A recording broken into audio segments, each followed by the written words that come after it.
Donc, on est dans une interview qui va avoir une double thématique, puisque Daniel, il a un sacré parcours, on va en parler.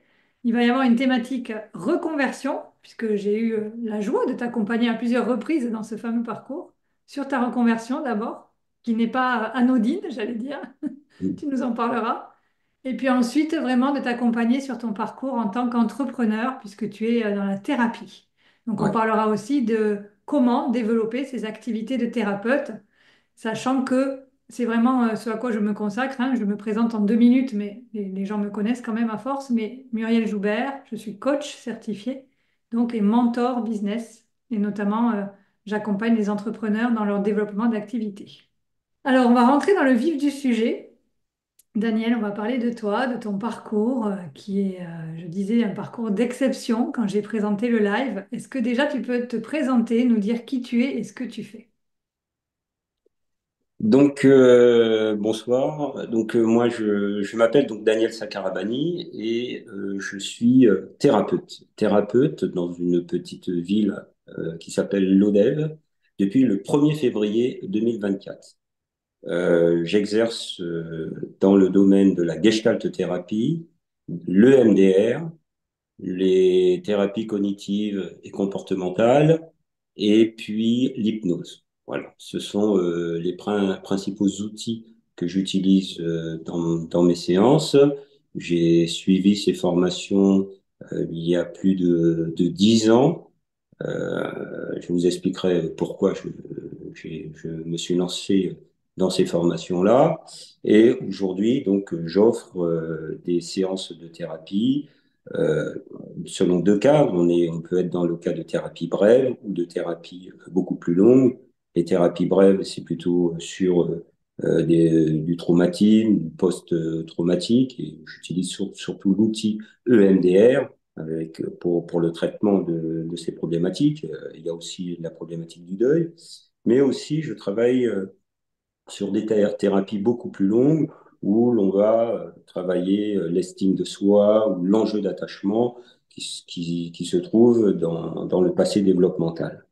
Et dans ce cadre-là, c'est surtout des problèmes relationnels, de couple, des problèmes d'épuisement au travail et aussi de phobies et d'addictions. Mais les phobies et les addictions, on peut les traiter également en thérapie brève. Souvent, lorsque j'accueille des patients en thérapie brève, on bascule en thérapie longue parce que Hmm. on traite souvent dans les thérapies brèves le symptôme, mais pas la racine du problème. Et ça, c'est pour ceux qui veulent avancer dans leur vie, je leur propose bien sûr d'aller beaucoup plus loin et on peut faire un travail en profondeur.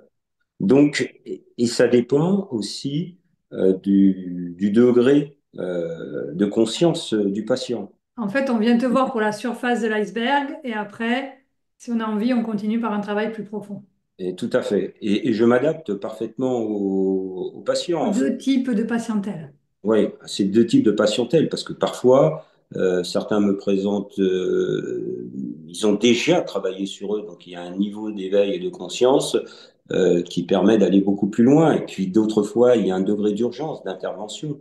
Qu'est-ce qu'on fait? Et là, à ce moment-là, si je tombe sur une pathologie grave ou importante, je travaille aussi avec le psychiatre du patient. Donc, c'est un travail d'équipe euh, un travail, euh, un travail sur mesure, individuel, personnalisé, dans un espace clairement identifié, de confiance, où il y a vraiment une relation de confiance qui s'installe, un lien de confiance qui est très important dans la thérapie et qui fait 80%, plus de 80% dans le résultat final.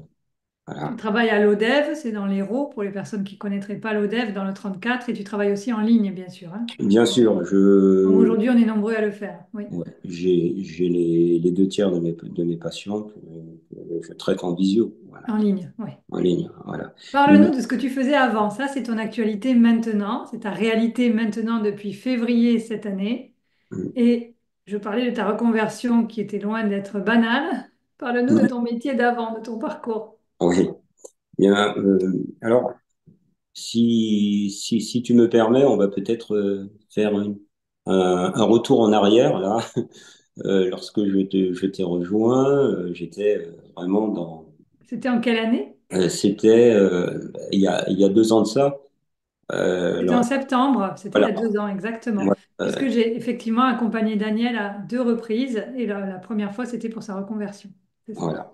C'était à ce moment-là. Et je me rappelle très bien, j'étais dans un choix cornélien pour moi, parce que confronté au départ de l'institution, où est-ce que je restais dans l'institution ou est-ce que je partais.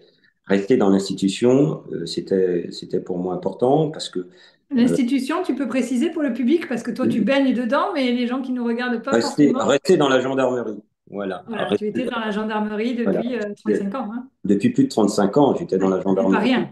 Donc Ouais. le dilemme de rester ou partir, on le comprend mieux, quoi. Ouais. Voilà, 35 ans dans la gendarmerie, 35 ans. Alors j'avais commencé dans l'armée de terre, dans les forces spéciales, et après, suite à un accident, j'ai rejoint la gendarmerie, perdant l'aptitude au saut, donc ne pouvant plus sauter en parachute. Donc j'ai rejoint la gendarmerie sur un poste d'environnement et de soutien, et dans le domaine plus particulièrement des ressources humaines. Et là, j'ai exercé aussi bien sur des postes en administration centrale, en école de gendarmerie, au groupe d'intervention de la gendarmerie nationale, au GIGN, et au niveau régional, sur le Languedoc-Roussillon. Avec la réorganisation, j'ai dû quitter le Languedoc-Roussillon pour, en dernier poste, gérer, c'était la gestion, hein, c'était dans le domaine des ressources humaines, et gérer les 12 000 gendarmes de l'Auvergne-Rhône-Alpes dans les 12 départements. Donc, un- Comment est-ce qu'on passe, là, tu m'excuses, mais quand même, ça nous intrigue. Tu as au passage le bonjour de Marion, Marion avec qui tu étais dans l'accompagnement de cette année pour faire décoller tes activités de thérapeute. bonjour Marion. Mais il y a aussi Martine, il y a aussi Chantal, enfin voilà, il y a plein de personnes connectées pour toi. Merci. Comment est-ce qu'on passe? Enfin là, quand même, ça nous intrigue. Et puis après, on ira vraiment. Il y a deux sujets dans cela. Il va la reconversion et puis après le développement de tes activités de thérapeute, puisqu'on a bien vu qu'on avait eu 2 séquences ensemble. Comment est-ce qu'on passe de gestionnaire de 12 000 personnes, et puis tu es humble, donc je vais le dire à ta place, tu avais atteint le grade de colonel dans cette expérience-là à l'armée. Et comment on devient thérapeute? Parce que le lien, on ne le voit pas tout de suite. Oui, Explique. on le voit pas tout de suite. Et lorsque j'ai annoncé sur les réseaux que je suis thérapeute, j'ai eu beaucoup de questions à ce sujet-là. Comment fait-on pour devenir thérapeute alors qu'on est officier de gendarmerie avec de fortes responsabilités? Eh C'est bien, ça. Comment on devient un thérapeute voilà, quand on était colonel? C'est une vraie voilà, le question. gendarmerie. Eh bien, en fait, devenir thérapeute, ça ne s'improvise pas. J'ai envie de vous dire, on le devient progressivement. Moi, je suis devenu thérapeute parce que j'ai été confronté à un drame dans ma vie, le décès de ma femme. À partir de ce moment-là, toutes les questions existentielles sont remontées à la surface et j'ai décidé de me faire accompagner. Je ne connaissais pas la thérapie, la psychologie en pointillé, je m'y intéressais mais sans plus, et encore moins la thérapie. J'avais été mon mode de fonctionnement, c'est marche, dépasse-toi, ignore-toi et avance, avance et tais-toi. Comme ça que j'ai été formé lorsque j'ai commencé ma carrière de gendarme, c'était mon mode de fonctionnement. À partir d'un moment, je n'allais pas bien, et je devais assumer, poursuivre l'éducation de mes 2 enfants, qui étaient âgés de 12 et de 16 ans. J'étais dans une unité très prenante, où on me demandait, chef des ressources humaines du GIGN, et vous imaginez que c'était pas reposant comme activité, et je devais être présent. Il n'était pas question que je baisse les bras, mais je devais me faire accompagner parce que j'ai vu très rapidement les limites de l'exercice. Je me fatiguais, j'étais exténué et psychiquement, moralement, j'avais pas la pêche. Et c'est là que j'ai décidé d'aller en thérapie et d'utiliser, de faire la connaissance de certains thérapeutes qui m'ont aidé par des techniques de l'EMDR, par des techniques que l'on pratique dans le domaine de la gestalt thérapie et encore bien d'autres. Et progressivement, c'est ce travail de développement personnel, d'introspection, qui m'a permis de comprendre et d'aller au plus profond de moi pour comprendre et donner du sens à ma vie et pouvoir passer l'obstacle.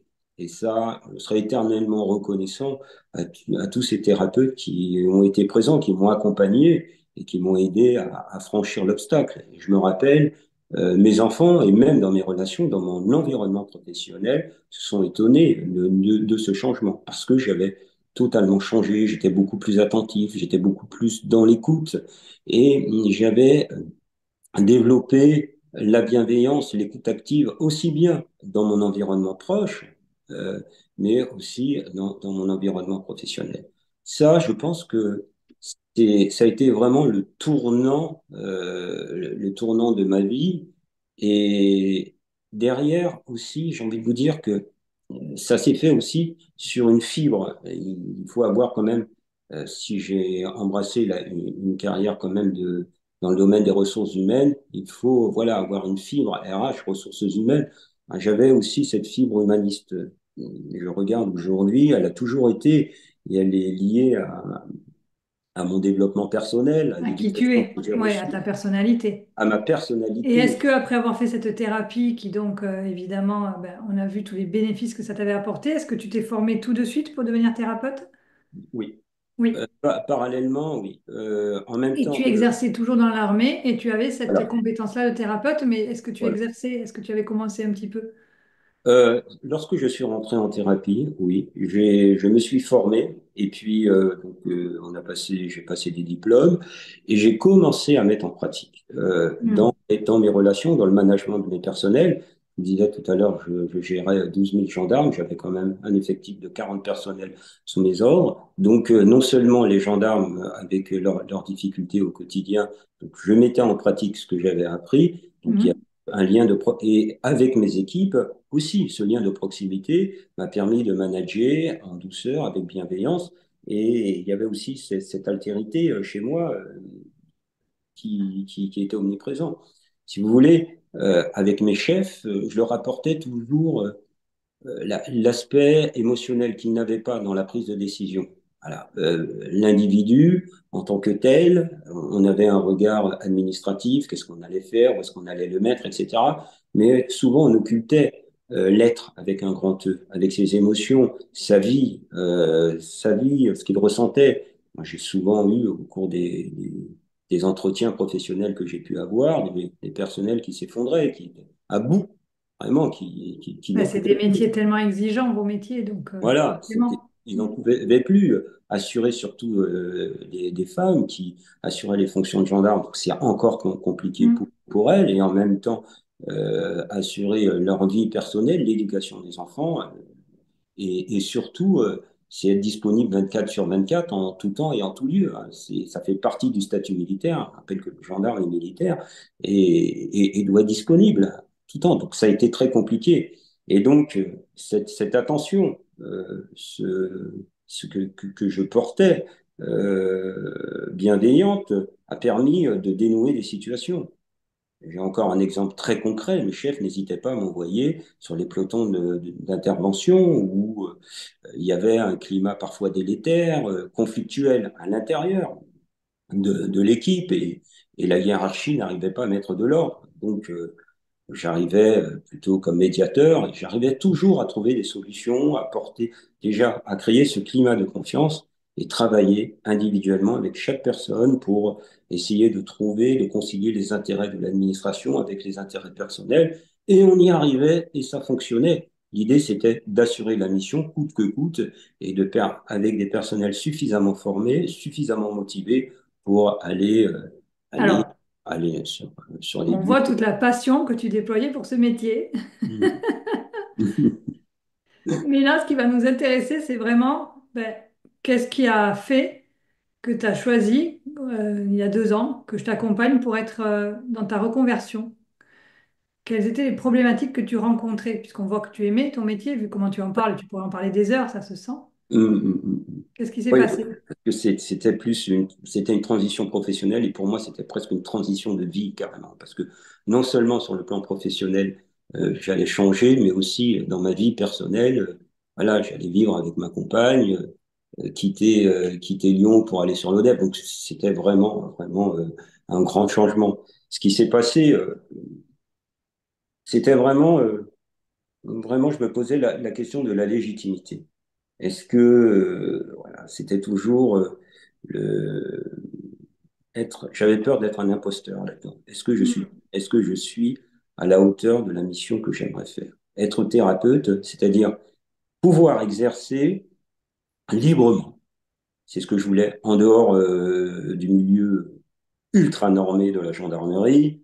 On ne peut pas faire ce que l'on veut, c'est très discipliné, on doit aller dans l'axe, tout est rangé, hein, voilà, tout est bien rangé, etc. Et moi, ce que je voulais, c'est accompagner les personnels, mais totalement et totalement librement. Voilà.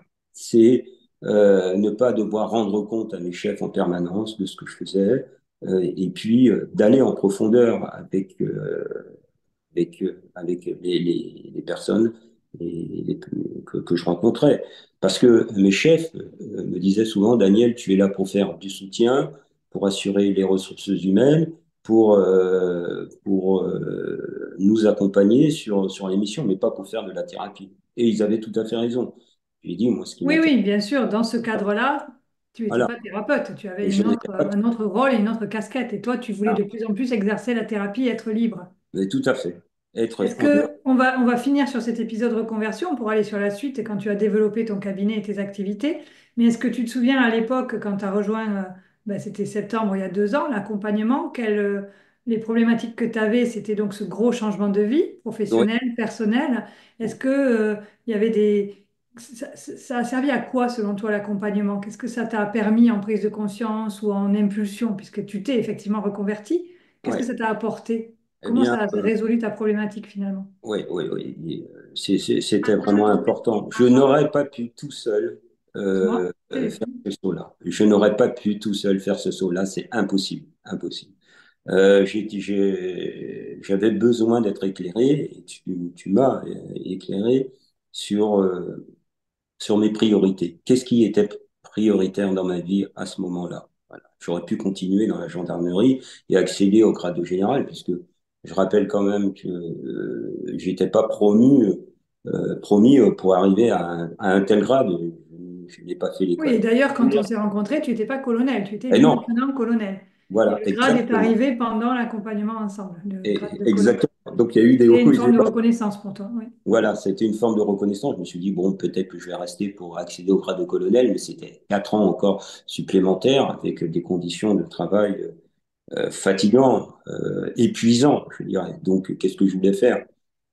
Et donc, il était important de poser ça clairement et de définir clairement ce que je voulais faire de ma vie. Voilà. À ce moment-là, donc, vraiment un gros travail d'introspection que j'ai fait avec toi et de définir mes priorités.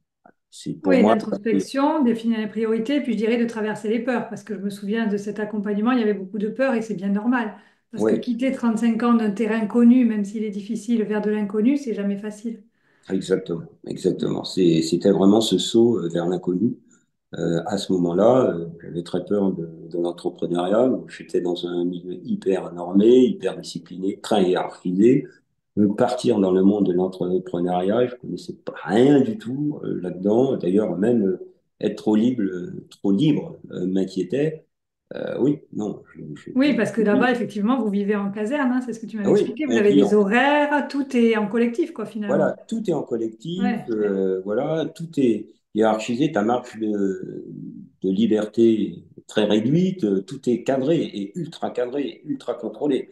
Donc là, voilà, c'était bon, c'était faire ce saut-là, c'était faire ce saut-là, et non, je devais être accompagné, je devais avoir cet éclairage-là pour connaître mes priorités, quel est le sens que je vais donner à ma vie. Jusqu'à présent, donc, j'avais beaucoup donné et j'avais même physiquement quelques signaux, quelques alertes qui me disaient, là, Daniel, il va falloir que tu réduises ou tu vas aller vers l'épuisement professionnel. Hmm. Donc, tout ça Oui, posé, tu avais quand même des alerteurs, ouais. ouais, ouais, des alertes sérieuses. Donc, tout ça posé, j'ai pris cette décision en toute connaissance de cause. Je me rappelle, c'était à la fin des vacances, je reprenais le boulot en septembre et je vais voir directement mon général, c'est mon général. j'ai décidé de poser ma retraite. Et là, à ce moment-là, j'ai, j'avais une appréhension parce que je venais le voir, il était 6h30 du matin, je l'attendais devant son bureau, il m'avait pas vu pendant un mois puisque j'étais en congé. Il dit, mon général, je peux vous dire, est-ce que vous pouvez m'accorder 2 minutes? Il me dit, entrez, sa caravanie. Et là, à ce moment-là, je revois la scène. En général, j'ai mûrement réfléchi pendant les vacances. Je pose ma retraite. Et là, il m'a regardé. Scotché. Là, En gros, voilà, c'est pas une institution dont on part comme ça, c'est ça? voilà. Il m'a regardé. Et je lui ai fait tout dérouler. Pourquoi? Et puis là, Il s'y attendait il a pas. totalement. Daniel, on a des questions. Alors, je fais de temps en temps des allers-retours avec mes yeux vers le chat. Donc déjà, il y a Isilde qui te dit bonjour. Bonjour, Isinda. Sylviane, bravo pour votre reconversion. Sylviane qui a mis plusieurs mots, tu pourras aller les voir, hein. On continuera à lire vos commentaires après le live et puis Daniel pourra vous répondre. Paola, bonsoir Paola. J'ai vu Maryse aussi qui pose une question. Alors Daniel, la question est pour toi. Oui. Maryse demande, est-ce que la structure un peu rigide de la gendarmerie vous a aidé pour poursuivre dans votre voie? Qu'en penses-tu? Oui, effectivement. Je suis dans la thérapie quelqu'un de très structuré. Ok. Voilà. On nous a appris en gendarmerie, il y a un mode de réflexion, on appelle ça le raisonnement tactique, qui nous permet de détailler avant de partir dans chaque mission tous les points essentiels, y compris lorsqu'on va au combat, pour se préparer psychiquement, moralement et préparer matériellement les équipes.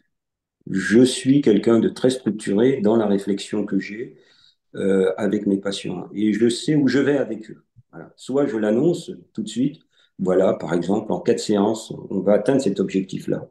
J'aime bien fixer l'objectif, mais on verra par quel chemin passer. Voilà. Mhm. On peut aller par différents chemins, mais je leur dis souvent, je ne vais pas être devant vous ni derrière vous, je me mettrai à côté de vous et on va faire ce chemin intérieur. Voilà. Et on va voir ce qui se présente et on va s'adapter.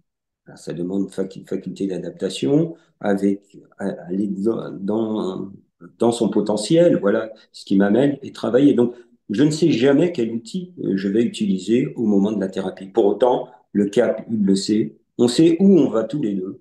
Et ça c'est bien. Et puis, bien sûr, après chaque séance, on fait le topo, comme on dit dans l'armée, nous c'est le débrief. Voilà ce que l'on a fait, qu'est-ce que vous ressentez et où est-ce qu'on peut aller demain.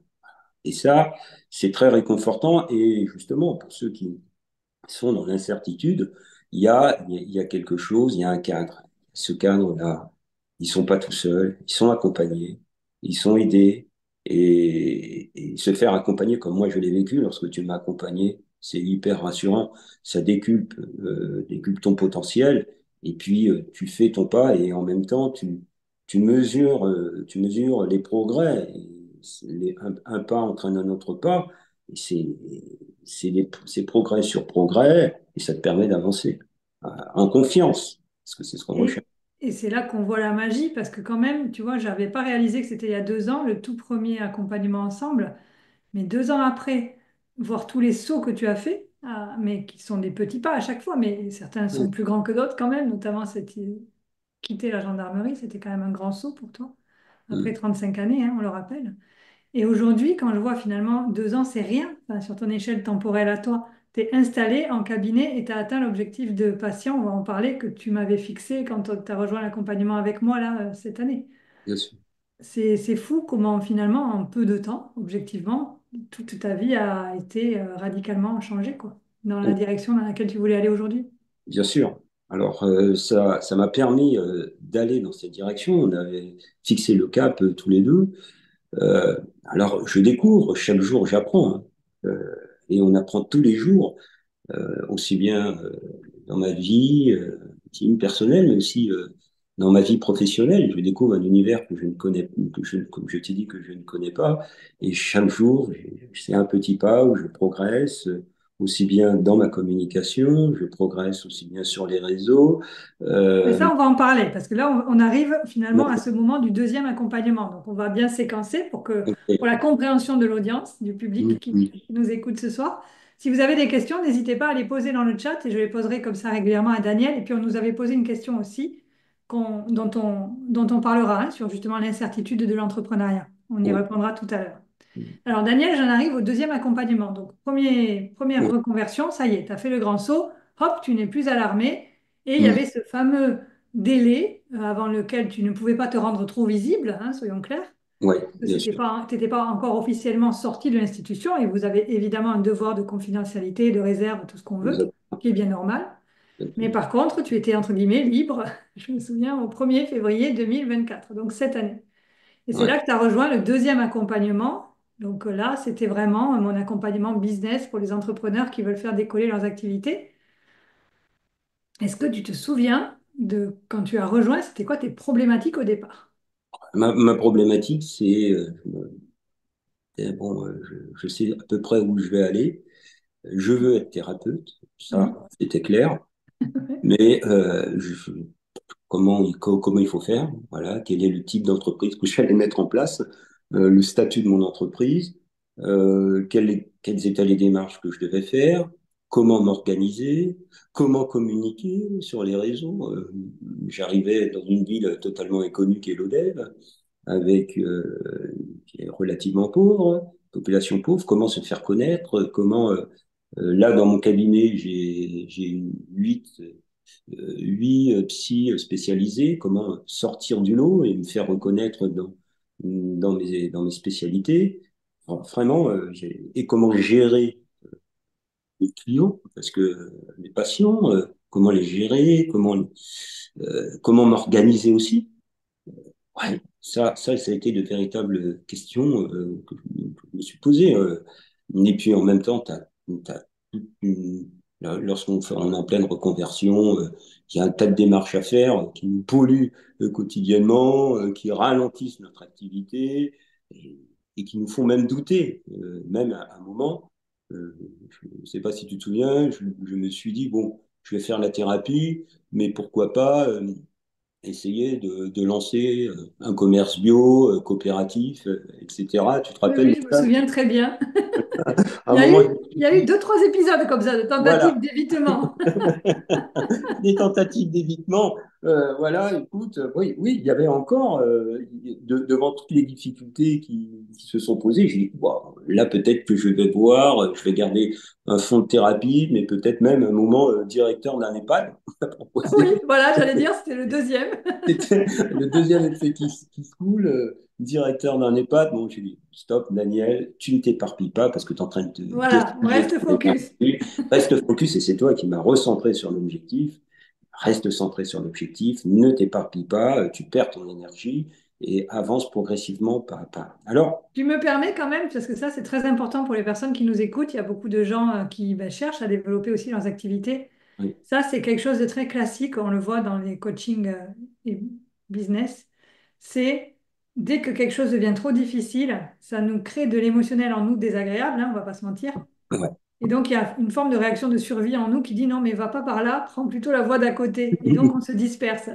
Et c'est hyper classique. La dispersion, c'est vraiment du défocus. Et moi, ben, voilà, c'est un de mes rôles de dire non, mais la direction, elle est là-bas. On garde le focus et on va traverser les obstacles difficiles. Parce que c'est ça qui fait qu'on va apprendre finalement notre métier.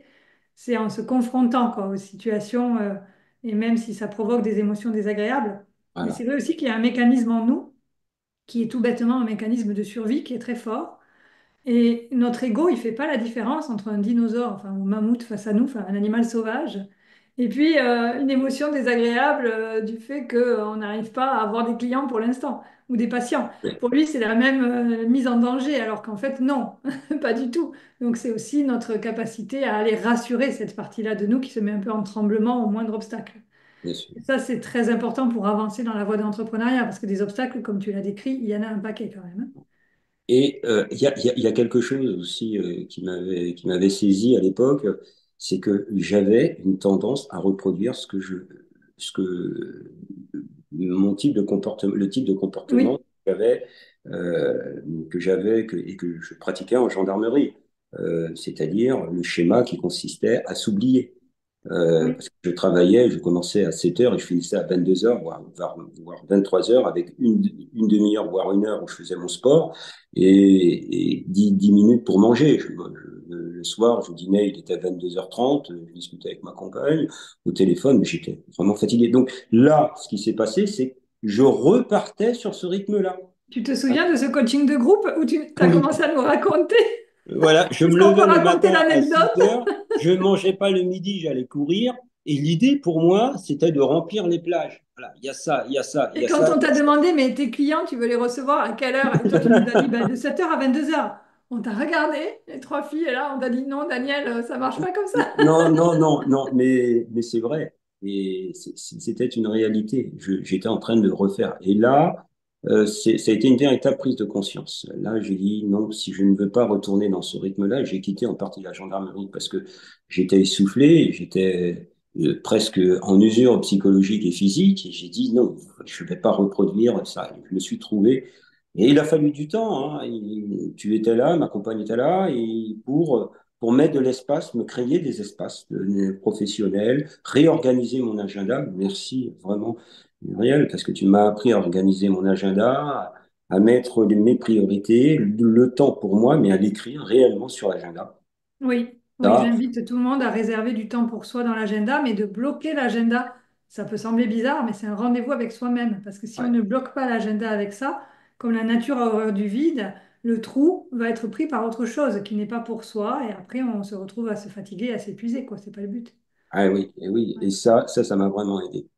Et il y a autre chose aussi qui m'a aidé, c'est toujours cette recherche du résultat. Là, un moment ou un autre, je disais, oui, Daniel, il faut que tu aies des patients, il faut que tu aies des patients, c'est avec ça, c'est comme ça que tu seras jugé, c'est comme ça que tu seras reconnu, c'est comme ça que tu seras efficace. Et là, en allant sur le résultat, j'ai constaté un épuisement psychologique. Et c'est vrai ce que je vous dis. J'étais vraiment fatigué. D'ailleurs, ça, j'ai ressenti physiquement cette grosse fatigue-là, et c'était devenu presque obsessionnel. Et il faut vraiment. Et là, je m'épuisais. Et lorsque tu m'as dit lâche, et tu nous as donné un exemple, si tu veux du résultat, si tu as besoin d'argent ou quoi que ce soit, tu peux faire une activité, mais laisse le temps au temps. Et ce moment-là, eh ben, ça résonnait vraiment profondément en moi et ça m'a permis vraiment de te dire, ben, tu lâches le résultat et tu te consacres sur ce que tu fais vraiment là, dans l'ici et maintenant, dans le présent. J'ai mis mon énergie, et c'est à partir de ce moment-là, lorsque j'ai lâché le résultat, et j'ai mis mon énergie sur les petits pas que je faisais, sur l'amélioration de mon environnement, sur le travail sur la communication. Eh bien, en lâchant ça progressivement, eh bien, les choses sont arrivées, se sont mises en place. C'est, C'est c'est, con- c'est- c'est antinaturel, j'ai envie de dire. Mais ouais, en fait, c'est plus on est focalisé sur je veux des résultats, en fait, c'est pas le mécanisme, c'est pas je veux des résultats, c'est une forme de pression interne qui est plus forte que nous. C'est lié à des peurs, c'est lié à des insécurités, c'est lié encore à tout un bazar intérieur. Et on va pas passer sa vie en thérapie pour régler ça, parce que quand on est entrepreneur, malgré tout, on a des actions à poser un peu tous les jours.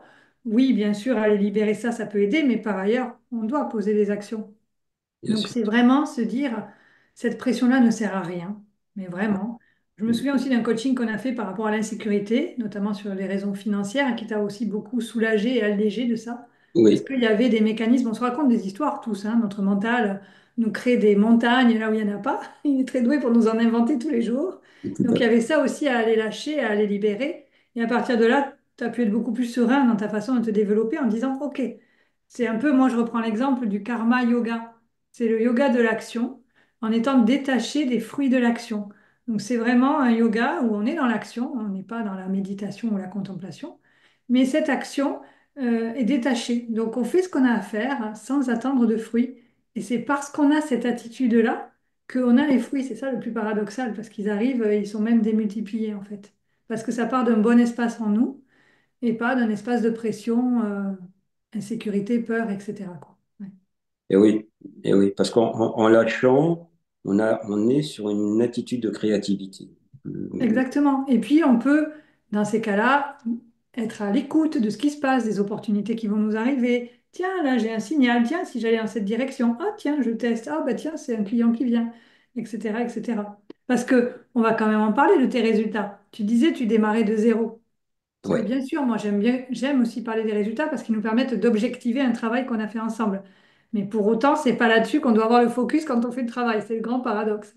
Mm. Mais tu venais, tu partais de zéro, tu nous l'as bien exprimé, y compris dans ta façon de t'organiser. Tu avais tout à remettre en place finalement par rapport à 35 années où tu avais vécu d'une autre manière qui était assez différente. Et aujourd'hui, c'est quoi les résultats que tu as eus suite à l'accompagnement pour développer ton activité de thérapeute? Eh bien, de manière très concrète, hein, Mm. j'ai atteint un moment, j'étais à 19 clients. Et Voilà. tu t'étais fixé un objectif dans le travail ensemble à 15 clients, je me À souviens. 15 clients. Voilà. 15 clients, je suis arrivé à 19 clients. Aujourd'hui, bon, ça fluctue, puisque je suis sur des thérapies brèves, donc il y en a qui partent, il y en a qui restent. Tu es à 13, hein, tu me partageais en début 13, de live, c'est ça? à 13, donc c'est très fluctuant. Mais d'un autre côté, mon objectif était atteint. Voilà. Dépassé, Voilà. oui. Et dépassé Objectivement. objectivement. Et bien plus, ce qui m'a beaucoup plu, c'est les retours. C'est ça. Et ça, ça te nourrit vraiment. Les retours positifs où j'ai pu avoir en thérapie des personnes étaient déjà suivies par des psychologues classiques et puis qui n'avançaient pas. Ils m'ont dit, mais bon, c'est surtout sur des problématiques relationnelles de couple. On dit, mais j'ai fait un bond intersidéral en une ou deux séances, quoi. Voilà. Donc, avec ma pratique, parce qu'elle est personnalisée, je le disais, elle est très individualisée. Je vais dans le sens de ce qu'on peut me présenter avec les différents outils que j'ai. Et là, ça a été, et ça m'a vraiment fait plaisir parce que ça a donné du sens à ce que je faisais, le retour, et ça, quelque chose de galvanisant. Alors là, tu repars, c'est gratifiant. J'étais vraiment heureux de le faire. Et quand j'en parlais autour de moi, c'est avec une certaine fierté. Ouais, c'est ces moments où quand tu fais quelque chose qui te correspond vraiment, tu te sens vraiment à ta place en fait. Donc tu as Voilà. cette joie, c'est très nourrissant et c'est très libérateur ce sentiment-là. Ouais. La thérapie nourrit des deux côtés parce que il y a vraiment un travail sur soi. Et, j'ai envie de dire, être thérapeute, c'est c'est adopter une posture humaniste, hein, c'est faire un travail sur soi permanent. D'ailleurs, on est supervisé, on est en thérapie nous-mêmes, et heureusement que je le suis. C'est travailler en permanence sa posture humaniste, c'est aller en soi, travailler ces axes, l'axe horizontal et vertical, qui l'on est et vers quoi on va, et vraiment avoir une hygiène de vie qui correspond à ce que l'on veut faire. Moi, il n'est pas question, si je n'ai pas une hygiène de vie adaptée, à mon métier que j'exerce. Il n'en est pas question. C'est une éthique de vie. Voilà. C'est un sacerdoce aussi. La thérapie, comme la gendarmerie. La Ouais. boucle est bouclée. Mais c'est une des clés que j'ai voilà, que j'ai aujourd'hui et je m'efforce à maintenir ces équilibres. Mais c'est un travail de tous les instants, c'est un travail quotidien. Tu vois, c'est très intéressant ce que tu partages là parce que vraiment, c'est vrai que comme tu le dis, chacun on accompagne avec qui on est, au-delà même des outils que l'on connaît. Et moi, dans les coachings que je fais avec vous, ça peut surprendre au début parce que justement, il y a une grosse part de faire baisser cette pression-là que tout le monde se met. Mm. Et ce mental très jugeant, très non bienveillant, euh, qui sont vraiment des conditionnements qu'on a de longue date, mais je trouve qu'ils sont décuplés quand on se lance dans une voie entrepreneuriale. En tout cas, on les voit parce qu'ils Mm. sont très vite très bloquants. Et, et paradoxalement, faire un pas de côté par rapport à ça, revenir vers soi, mais réellement, c'est-à-dire qui on est, qu'est-ce qui nous nourrit, qu'est-ce qui nous fait du bien. Moi, je vous conseille souvent d'aller dans la nature, de faire des exercices, du sport, enfin voilà, de retrouver Mm. vraiment une discipline, une saine discipline pour vous. Et ça va faire du bien à vos activités entrepreneuriales. Enfin, je considère que tout est lié vraiment. Et, et c'est bravo d'avoir joué le jeu parce que toi, tu venais d'un contexte où c'était l'inverse qu'on t'avait appris finalement. Toi, on t'avait appris à te dépasser, à forcer, à ne pas t'écouter. Ouais. Oui, c'est ça. Ouais. Dans le oui, il y a un véritable changement, hein, mindset tout à fait différent. Tu ne t'écoutes pas, tu n'écoutes pas tes émotions, Hmm. voilà, tu avances, tu mets tout ça de côté, tu avances et tu te tais. Un peu, c'est, bon, j'exagère, j'insiste, mais c'était un peu cette logique-là, hein. Donc s'oublier, comme je disais tout à l'heure, alors, et me retrouver dans un nouvel exercice, pouvoir partir sur une page blanche et repartir sur quelque chose de nouveau. Euh, un travail toujours aller au contact de ses émotions, faire ce travail d'introspection quotidien. Bon, je dis, comment suis-je avec moi-même? Comment suis-je avec les autres? Comment suis-je dans mon environnement? C'est des questions que je me répète tout le temps, en permanence. Est-ce que je suis dans la pensée juste, dans la parole juste? Mais c'est hyper important, ça. Trouver le juste milieu, trouver l'ajustement créateur, ne pas rester dans ce confort. Euh, j'ai besoin d'adrénaline, j'ai besoin d'avancer. J'ai besoin de sortir de cette zone, de ma zone de confort en permanence pour me prouver que j'existe, pour me prouver que je peux faire quelque chose. Et c'est dans toute ma carrière, bon, parce que je suis quand même rentré en tant que soldat, pour finir au grade de colonel, comme je disais tout à l'heure, c'est un parcours d'exception. Je suis tombé plusieurs fois et j'ai appris à me relever. Voilà, de ces chutes-là, j'ai appris à me relever, j'ai appris à marcher et à continuer. Mais en tout cas, à tirer des expériences, à tirer des leçons de ces expériences, ça a été impératif pour pouvoir mieux rebondir et avancer. Voilà, ne pas rester stable, ne pas rester dans sa zone de confort pour pouvoir aller de l'avant. La vie est changement, la vie est dynamique. Si on reste dans sa zone de confort, c'est un peu de l'eau stagnante, hein, ça moisit, ça pourrit. Non, voilà, aller en avant et en même temps aller vers le changement, aller sortir de sa zone de confort, c'est accepter le changement. Accepter le changement, c'est accepter la vie avec un grand E, parce que la vie est mouvement. Et On va y c'est revenir parce qu'on a eu une question quand on préparait le live là-dessus sur l'incertitude liée à l'entrepreneuriat. Donc, on va se la poser juste après. Je voulais juste finir sur cette séquence-là, Daniel, en te demandant qu'est-ce qui va rester avec toi de cet accompagnement ensemble sur l'aspect, donc sur cette partie-là, ce deuxième accompagnement sur l'accompagnement business. Qu'est-ce qui va rester avec toi ou qu'est-ce qui est déjà avec toi puisqu'on a terminé, c'était en juillet, c'est tout frais, ça fait un mois et demi. hum. Qu'est-ce qui reste avec toi, qui a été le plus utile pour toi? Bah, moi, c'est ce qui a été plein de choses. L'organisation a été primordiale pour moi parce que je suis quelqu'un qui a besoin d'organiser, d'être organisé. Et j'ai besoin pour travailler sereinement et en sécurité. L'agenda, j'allais dire les consignes, je garde le terme militaire, et les conseils que tu m'as donnés m'ont vraiment aidé, m'ont vraiment accompagné.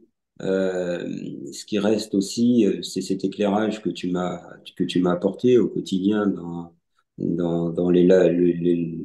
le coaching individuel, mais aussi le coaching de groupe, où grâce au groupe, eh bien, on n'était pas du tout au même niveau.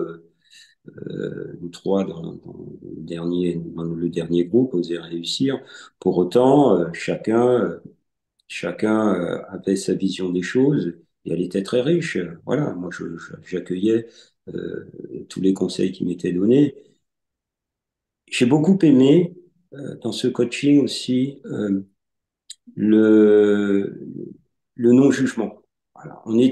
Voilà, on arrivait avec ce que l'on avait, avec notre actif, on le posait et chacun était attentif et on n'était pas jugé. Et ça, c'est hyper important parce que ça nous met en confiance. Hmm. Voilà. On a besoin d'être en confiance et si on n'est pas jugé, si on est aidé, au contraire, voilà, dans ce groupe-là, on était vraiment là-dedans, dans la bienveillance, l'altérité, le soutien. Et ça m'a beaucoup aidé. J'aime beaucoup travailler sereinement. Je suis heureux lorsqu'on travaille sereinement, lorsqu'on peut apporter une aide les uns les autres. J'appelle ça dans l'armée l'esprit de cohésion, mais l'esprit de groupe, c'est la même chose. Voilà, Hmm.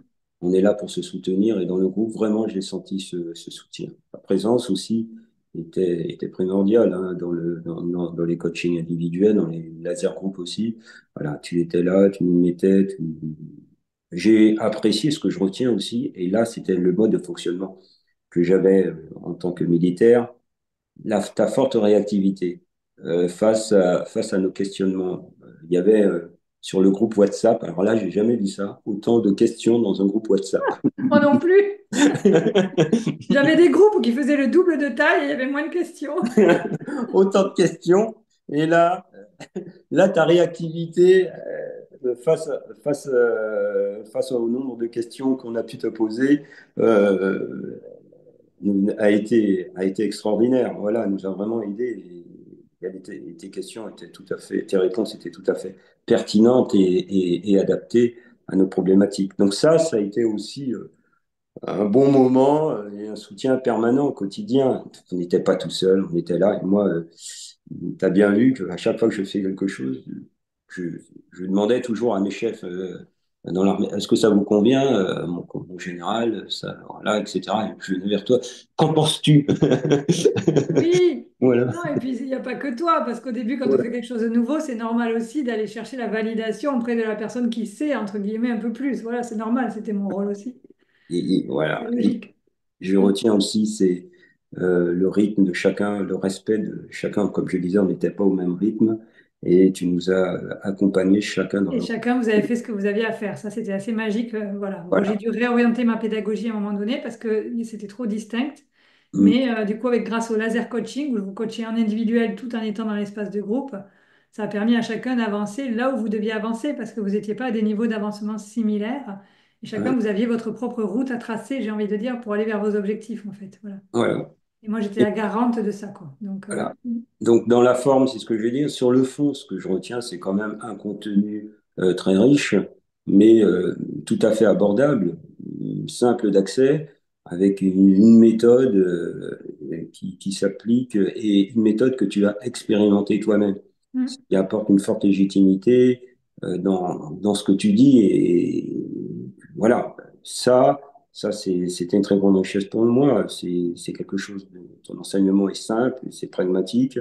Voilà, et on peut vraiment, avec très peu de choses, communiquer, on peut s'installer en tant qu'entrepreneur avec très peu de choses, parce que moi j'étais parti sur des grandes communications, faire des flyers, taper à toutes les portes, aller voir mes anciens chefs et tout, mais non, voilà, tu nous as mis sur la piste les éléments les plus essentiels en termes de communication. Ouais. Voilà, et proportionné à ce on voulait faire. Voilà, on n'était pas des grands thérapeutes ou des grands La chefs technique n'était d'entreprise. pas le fort du groupe. Exactement, oui, sur le plan technique, là, on n'était pas bon. On n'était Donc pas j'ai pris bon. ma casquette, allez, on va les dépanner, pas à pas, et je vous ai fait plein de modes opératoires. Grâce à vous, Ouais, ma bibliothèque de modes opératoires pas à pas a grandi. voilà. Oui, C'est mais vrai. vous aviez besoin de ça, donc c'était important de pouvoir le faire aussi, bien sûr. Mm. Ouais, voilà. Ouais. C'était vraiment On est sur adapté. le terrain, comme on dit. Voilà, voilà. On est sur le terrain, c'est pragmatique. Qu'est-ce que vous avez? Quelles sont les difficultés que l'on a? On te les proposait, et puis toi, Ouais, ça c'est hyper tu nous important. orientais, tu nous apportais des solutions. Qu'est-ce qu'on en pense? Et puis on avançait progressivement. C'est vraiment un pas à pas, ou un pas à pas en confiance mutuelle, et c'est vraiment un accompagnement très riche. Et d'ailleurs, cet accompagnement, je ne veux pas le quitter puisque je suis parti sur un nouveau accompagnement avec. Tu veux nous dire le thème? Oui, mais c'est intéressant parce que figure-toi que j'ai pas mal, comme toi, d'anciens clients que j'ai eu en business qui reviennent vers moi pour un accompagnement plus individuel et personnel. Tu veux dire le thème, toi, que tu travailles avec moi en ce moment, Bon, justement? oui, oui, la thématique, c'est travailler la profondeur de ce que je fais aujourd'hui, de mes activités de thérapeute. Et tout à l'heure, je parlais d'un travail vertical, d'axe, hein. Je travaille mon axe vertical, c'est-à-dire je travaille l'être que je suis avec un grand E, et ça nécessite un ancrage spirituel. C'est travailler ma spiritualité là-dedans, dans cette approche-là. Est-ce que je suis en lien avec moi-même? Est-ce que je suis en lien avec les valeurs qui me portent? avec l'être que je suis, le travail introspectif dont je parlais tout à l'heure, c'est ça, travailler sa spiritualité, c'est découvrir l'être que nous sommes. Et à travers la thérapie, à travers toutes les actions que je fais au quotidien, c'est vraiment arriver à prendre du recul, à faire le pas de côté et comprendre nos émotions, c'est les vivre, c'est pas les mettre de côté. Mhm. Voilà, on est Ouais. de plus en plus en train de nous dire, ah oui, on a des émotions positives, on a des émotions négatives. On a des émotions, et heureusement qu'elles sont là, et c'est de faire avec et de comprendre leur enseignement. Ah, C'est moi, j'adore parce que c'est ma première matière de travail, mais tu le sais, pour mener ce travail en individuel sûr. avec moi, c'est je vais dans le corps direct. C'est- Voilà, voilà. Parce que l'émotion, elle est dans le corps, elle est matérialisée, et puis j'ai mes outils de coaching thérapeutique où direct, on va droit au but, et on s'encombre pas, et c'est Bah, bien hyper sûr. puissant, et de constellation. Enfin, moi, j'adore faire ce travail avec vous, ça me repose aussi du business. Hmm, Parce qu'il n'y a pas du tout là ce côté méthode, il n'y a pas du tout la partie formation. Là, on est dans la partie pure coaching thérapeutique profond, quoi. Moi, c'est vrai que j'adore ces espaces-là aussi avec vous. Donc, merci pour votre confiance. Et puis, je te réinviterai pour en parler spécifiquement, parce qu'on oui, vient de démarrer. exactement. Ouais. Voilà. Mais c'est tellement important ce travail sur les émotions. Et je suis honorée, tu vois, parce que aujourd'hui, moi, j'ai un public de 95% de femmes. Et merci Daniel et bravo, parce que les hommes qui s'ouvrent à ça aussi, je trouve ça tellement important. Parce que tout le monde a le droit d'être mieux et d'être bien. Bien sûr. Mais souvent, c'est un chemin aujourd'hui que les femmes font plus naturellement que les hommes, qui en sont encore un peu plus éloignés pour des raisons certainement culturelles, sociétales, etc. Et je pense vraiment que ça fait du bien à tout le monde, en fait. Tout le monde devrait pouvoir bénéficier de ça. Donc, bah, c'est chouette aussi d'avoir des personnes comme toi qui ouvrent la voie vers ce type de travail, j'allais dire. C'est très chouette. On va répondre à la question que nous avait posée Daniel sur l'entrepreneuriat. Si vous avez des questions dans le chat, n'hésitez pas. Il y a Françoise qui nous dit bravo pour ce chemin effectué. Martine, un militaire devenir thérapeute, c'est plutôt rare. Bravo à vous, c'est sûr. Merci, Corinne est là aussi. Corinne qui nous met une étoile qui sourit. Corinne. Bonsoir Corinne, le groupe que vous étiez est au complet, ça nous fait plaisir. Corinne que j'interviewerai dans 15 jours, je donne l'annonce. D'accord. Là aussi, sacré parcours de reconversion. Hmm. Alors, la question qu'on nous a posée, et je la trouve très intéressante pour toutes les personnes qui sont là, qui soit sont dans l'entrepreneuriat, soit peut-être se projettent, soit tout simplement sont des êtres vivants sur Terre. La question, c'est quelle posture adopter face aux incertitudes traversées dans son activité? Donc, je vais y répondre avec la casquette coach business et Daniel y répondra avec la casquette de thérapeute en élargissant certainement le mot incertitude. Moi, je Hmm. vais y répondre sous l'angle entrepreneur. Effectivement, l'entrepreneuriat, parce que tous, quand vous venez vers moi, vous avez souvent eu un premier métier avant, de l'ordre du salariat. Bon, toi, t'étais fonctionnaire, je pense, en termes de statut, Ouais. mais c'est pareil. C'est-à-dire qu'on fait une activité et on a un salaire qui tombe pour cette activité. C'est sûr que l'entrepreneuriat, c'est pas du tout ça, déjà en termes de mentalité. Il faut Hmm. accepter qu'il y ait une incertitude. On est en permanence dans une acquisition de clients. C'est pas parce qu'on a des très beaux résultats un semestre qu'on aura les mêmes très beaux résultats le semestre suivant. C'est pas parce qu'on a plein de clients à un moment donné qu'on en aura autant la fois d'après. Donc, c'est vivant, ça bouge. Et je dirais que l'incertitude, elle est inhérente au métier d'entrepreneur. Donc moi, ce que j'invite à faire pour quelle posture adopter, déjà, il y a des choses sur le mindset. Le mindset, c'est l'état d'esprit. Donc on va muscler, c'est un muscle, hein, l'état d'esprit. On va muscler notre état d'esprit. Donc moi, je donne vraiment des choses simples, hein. Je vous les donne d'ailleurs dans les accompagnements. Régulièrement, vous faire ces moments où on fait l'ancrage et la connexion. Ça passe par le corps, ça. Pour être bien ancré, les pieds sur terre et connecté avec les intuitions et les inspirations qui peuvent nous arriver. Régulièrement, je vous invite à noter vos succès. Très important, parce que sinon, le mental, qui est toujours dans les doutes, dans les peurs, va Hmm. nous jouer le fait que ça va pas, il n'y a rien qui marche, blabli, blabli, blabla. Et alors, une fois qu'il a démarré son discours, c'est fini. Il a gagné, j'allais dire, il a pris le pouvoir, hein. Il est tout le temps en train de vouloir prendre toute la place. Donc, très régulièrement, de marquer ce qui va bien. Moi, je le fais chaque semaine. Quels ont été mes succès? De se défocaliser des résultats purs, de se dire plutôt quelles sont les actions que je dois mener pour avoir mes résultats. Est-ce que je mène ces actions? Est-ce que je peux les mener mieux? Est-ce que je ne suis pas en train d'oublier les actions prioritaires? Donc il y a tout le temps ce refocus, hein, finalement sur ce qu'on doit faire. Et puis, bon, évidemment, un travail sur les peurs, ça va aider parce que les incertitudes, si on les vit mal, c'est qu'on a des peurs en nous, des insécurités. Et ça, je dirais qu'un travail là-dessus va être bénéfique.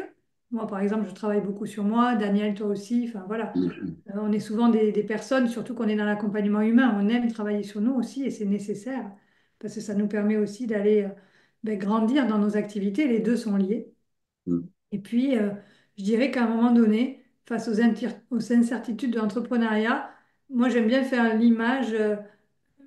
Je le fais dans certains coachings, faire imaginer le pire. Par exemple, j'ai une personne actuellement qui est en reconversion, elle voudrait partir, elle dit, bon, mais je vais me retrouver à la rue si mon mari me quitte, si j'ai plus d'argent. Et je lui dis, OK, et après ça, qu'est-ce qui se passe? Et après ça, qu'est-ce qui se passe? Et on voit le pire du pire du pire du pire du pire.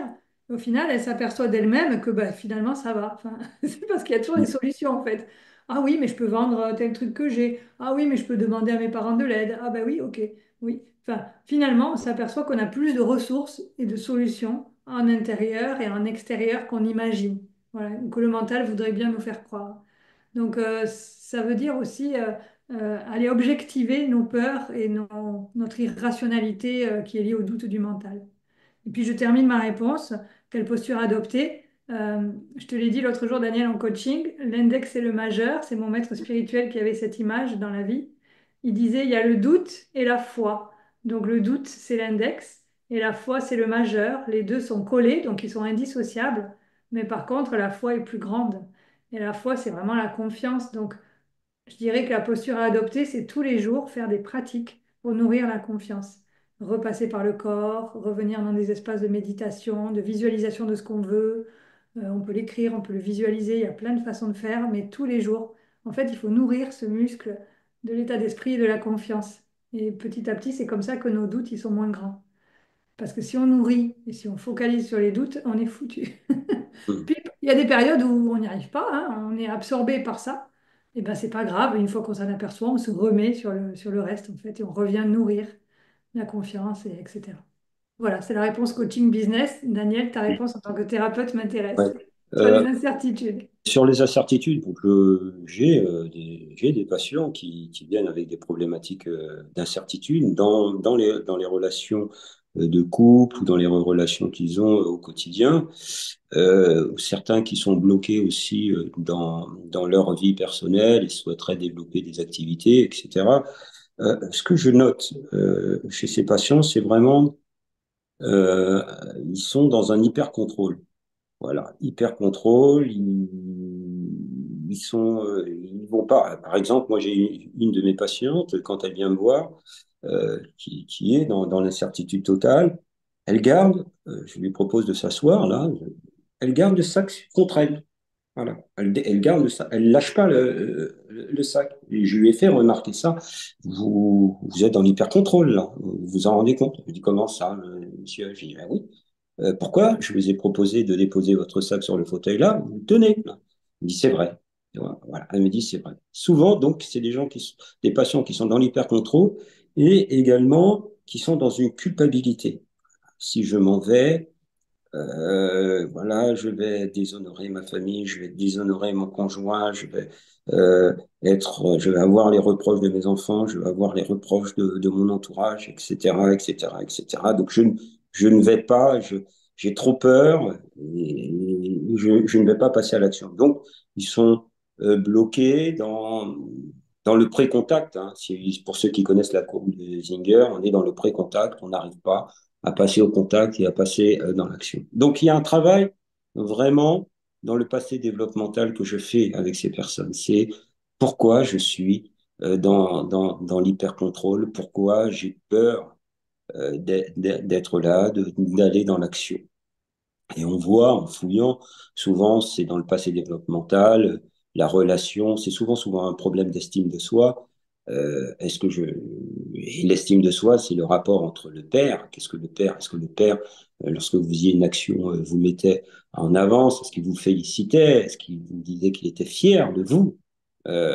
Ou alors la mère, est-ce qu'elle était trop protectrice? Une mère trop, et là si je fais référence à Winnicott, une mère qui est dans le trop, elle étouffe son enfant, elle empêche d'évoluer son enfant. Et donc, il va pas prendre l'espace nécessaire pour tenter les choses. Voilà. Et plus tard, eh bien, qu'est-ce qui se passe? Inconsciemment, on reproduit on reproduit son mode de fonctionnement. Ces schémas de fonctionnement sont reproduits consciemment ou inconsciemment. Et c'est dans la thérapie ces prises de conscience progressivement qui vont permettre de débloquer les choses. On n'est plus dans le passé, on est dans l'ici et maintenant.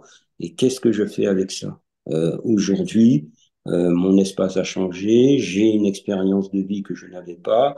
Et on travaille avec le mental, on travaille avec le champ émotionnel. À ce moment-là, il y a des prises de conscience qui font très mal, parce que lorsqu'on parle de la relation père-mère, ça fait très mal. Lorsqu'on parle de son enfant, ça fait mal, mais ça débloque beaucoup de choses. Ça débloque parce qu'on a mis des couches et des couches et des couches pour se protéger. Mais lorsqu'on arrive à la racine même de la chose, et ben après, on arrive à retirer la racine qui fait mal. Après, on avance et on se sent beaucoup plus léger. Et c'est ça, le travail que je fais en thérapie, lorsque j'arrive à ces problématiques-là, c'est poser les choses avec mes patients et leur permettre d'aller en profondeur et avec eux, parce que c'est pas simple de les accompagner et en étant à leur rythme. Ça, c'est quelque chose que j'ai envie de dire que je pratique régulièrement en thérapie. Mais j'ai envie de dire d'aller un petit peu plus loin là, dans tout ce que tu as dit, et qui est très juste, Muriel, dans l'expérience que j'ai pu vivre quand j'étais au GIGN, au groupe d'intervention de la Gendarmerie nationale, dans cette unité d'élite, lorsque les gars s'entraînaient régulièrement. Mais quand je te dis régulièrement, c'est nuit et jour. Voilà, ils s'entraînaient au Mhm. tir, ils Mhm. s'entraînaient au déplacement, etc. Ils s'entraînaient dans des prises d'otages sur les lieux. Mhm. Il y avait des prises d'otages, effectivement. Donc, il y avait des modes opératoires, ils les maîtrisaient par cœur. Mais il y avait toujours cette part de doute, cette part d'incertitude qui était là. On avait beau tout faire. Et là, euh, ils arrivaient toujours, c'est-à-dire qu'on avait tout prévu, mais on n'avait pas vu qu'il y avait une porte derrière et que, eh bien, le preneur d'otage pouvait sortir là ou pouvait tirer là. Eh bien, c'était la capacité de s'adapter à cet événement-là. Il y avait une incertitude, mais l'entraînement, la répétition permettait de vaincre cette incertitude et de s'adapter naturellement, naturellement à ces événements imprévus qui Ah, arrivaient. c'est intéressant, ça veut dire qu'à travers la répétition de l'entraînement, ça augmente les capacités de la personne et du coup, elle est beaucoup plus en situation de répondre à n'importe quel type d'incertitude en fait. Voilà. Mais Ouais. il y avait quelque chose de rassurant parce que lorsqu'on se lance dans quelque chose, il faut travailler tous les scénarios possibles. Voilà. On travaille ce qui est possible, tous les scénarios. On se prépare. Voilà. Ma reconversion, je me suis préparé. On se prépare. On va chercher. Voilà. Et puis après, eh bien, on fait confiance. On fait du pas à pas. On va pas tout de Et on suite. s'entraîne. En Et on s'entraîne. entrepreneur, on doit Oui. régulièrement poser les mêmes actions. Moi, par exemple, ben, j'ai choisi une régularité de communication sur les réseaux sociaux, c'est tous les jours. C'est pas ce que je vous demande quand vous arrivez pour faire décoller vos activités. Je dis minimum 3 fois par semaine. C'est bien déjà pour démarrer. Mais ça veut dire qu'on s'engage à le faire et on s'entraîne en fait. Et plus on le fait, plus on s'améliore finalement. Voilà. J'ai envie de dire, il faut vraiment accepter l'incertitude. Il faut l'accepter. Cette incertitude fait partie de nous. Il y a nos peurs, voilà, il y a des peurs. Et c'est naturel et heureusement qu'elles sont là parce qu'elles nous permettent de rationaliser l'action. Et en même temps, eh bien, j'ai mes peurs, mais je vais me concentrer sur ce que je peux contrôler, pas sur ce que je ne peux pas contrôler. Je vais arrêter voilà, d'imaginer, comme tu disais tout à l'heure, le pire. Par contre, ce que je peux contrôler, eh bien, je vais le faire. Je vais poser progressivement des actions sur ce que je peux contrôler. Et là, ça va me rassurer. Sur ce que je peux pas contrôler, ben, la vie, voilà, on a l'illusion du contrôle, mais on contrôle pas grand-chose dans nos vies, hein. Voilà. Ça, c'est sûr. Voilà, on ne peut pas grand-chose. Et donc, accepter l'incertitude, c'est laisser une part de risque, voilà, et faire avec ce risque-là. Mm. Merci beaucoup, Daniel. Je vois qu'on a été bavard. Ça fait déjà 1 heure qu'on est ensemble. Merci à toutes les personnes qui sont connectées de nous suivre jusqu'au bout. Qu'est-ce que vous avez pensé du live? Si vous pouvez utiliser le chat pour nous le dire. Qu'est-ce que ça vous a apporté ce soir? Comment vous avez trouvé ce live? Et Daniel, je te pose une dernière question pendant que les personnes écrivent dans le chat. Qu'est-ce que tu as en ce moment dans tes actualités de rentrée? par rapport à tes offres? Comment on peut te contacter? Ah. Dis-moi. Alors là, je vais faire une offre incessamment sous peu qui concerne l'épuisement au travail. J'ai eu beaucoup de retours parmi mes patients qui arrivent essoufflés, qui vont au boulot avec la boule au ventre, qui sont exclus de leur groupe, qui arrivent nouvellement dans leur fonction, exclus du groupe, qui ont des problèmes relationnels avec leur hiérarchie. Et je vois à quel point ça pèse sur eux.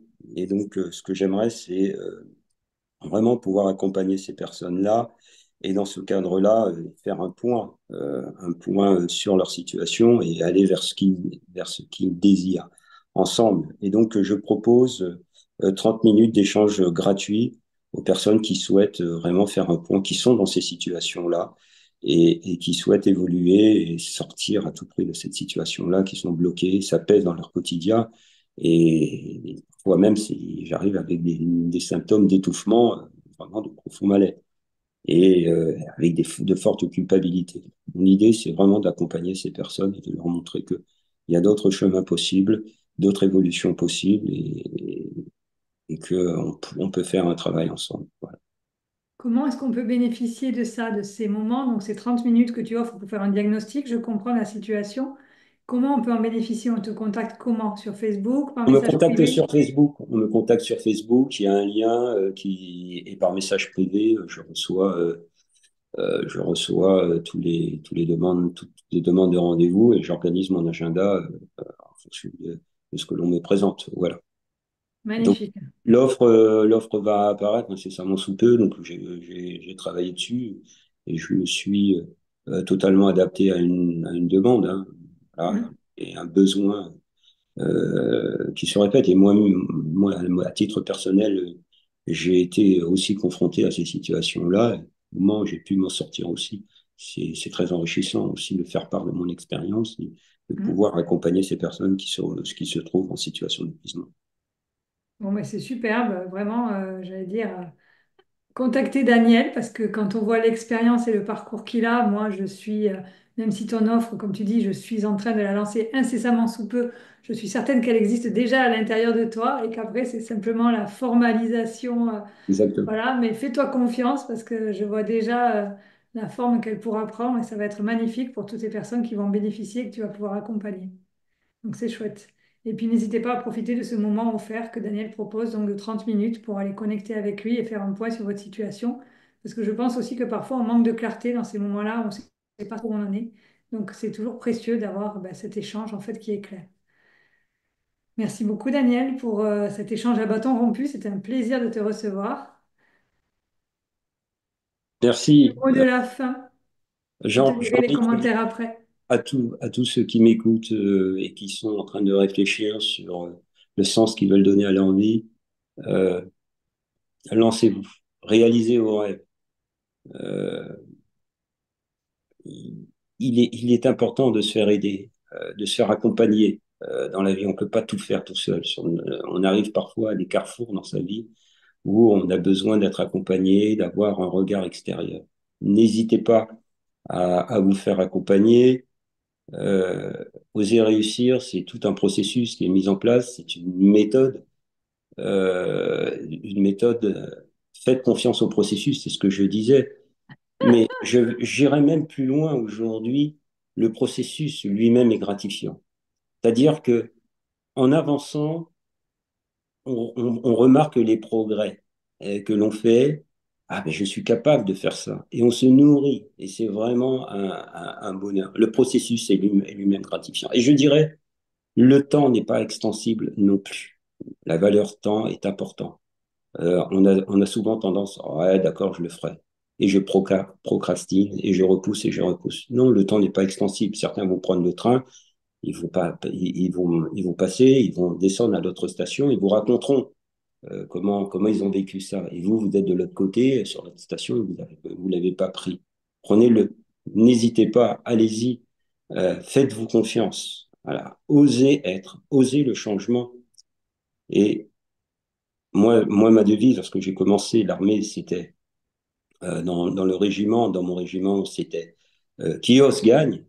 Moi, j'ai envie de vous dire aujourd'hui, osez être. être la personne que vous êtes, être authentique dans vos choix, être authentique, sortez de ce masque, de ces injonctions que vous donne la société, les injonctions que vous avez, que vous vous donnez. Voilà, soyez authentique. Ça, c'est un travail à faire, mais ça vaut la peine. Voilà. Ça apporte beaucoup de joie, ce Et ça travail, apporte parce que c'est beaucoup de libérateur. Ouais. bien. C'est tellement vrai. Merci beaucoup, Daniel. Je te lis les commentaires que nous avons dans cette fin de live. Martine qui nous dit merci pour ce live, c'était très intéressant. Maryse qui a trouvé le live passionnant. Merci. Marion qui te remercie, Daniel, pour ton témoignage sur les rôles des parents dans notre enfance. Et moi sur la foi et le doute avec le majeur et l'index. On se souviendra de cette image. Ouais. Myriam, te connaissant un peu, je pense que tu vas être un bon thérapeute, mais Myriam, c'est déjà un bon thérapeute. Moi, j'ai des retours de ses clients, enfin patients, toi tu dis. Moi, en Ouais. coaching, c'est des clients et qui me font de très bons retours de ce que fait Daniel. Donc, je confirme. Marion, faites confiance au processus. C'est la phrase qui te représente bien et tu as raison.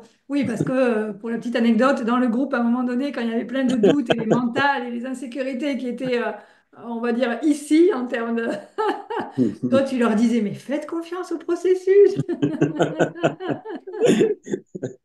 Et effectivement, pour les trois du groupe, vous démontrez que la confiance dans le processus vous a mené chacun exactement là où vous devez être aujourd'hui. Et c'est des beaux parcours à chaque fois, c'est magnifique. Merveilleux. Marion aussi qui nous a fait l'honneur de son témoignage au mois d'août. Et on aura Corinne pour boucler la boucle dans 15 jours, donc que je vais interviewer. C'était un Ok. vrai plaisir d'être avec vous ce soir. Me concernant sur les coaching business, il y a des choses qui sortent dans la semaine qui vient parce que je remanie un peu mes offres. Osez réussir, vous étiez le dernier groupe sous cette forme-là, Daniel, mais je Ouais. continue évidemment à aider des personnes qui veulent faire décoller leurs activités. Dans ces cas-là, ce sera du Osez réussir en one-on-one. Voilà.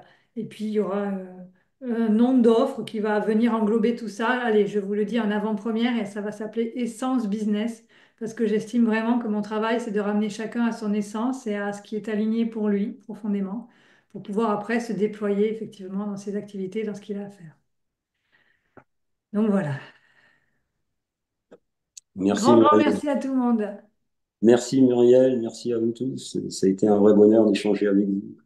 Et à très bientôt. Pareillement, et vraiment merci parce que tout le monde est resté, plein de gens sont encore là jusqu'au bout et ça fait plus d'1 heure et quart, donc superbe. Merci à tout le monde. À très bientôt.